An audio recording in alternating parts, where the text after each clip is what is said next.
इस दिवाली के सुबह सफर खेसारी लाल ने T20 वर्ल्ड कप का मैच का देख के कैसे रिप्रेजेंट किए।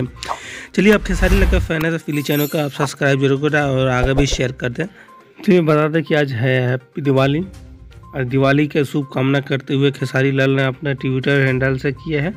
लेकिन बताते थे कि खेसारी लाल ने जब T20 जब वर्ल्ड कप मैच हो रहा था तो उसके दौरान खेसारी लाल ने मैच कैसे देखा, इनका एक लुक तो देखना ही पड़ेगा। आप लोग एक बार तो जरूर देखिए।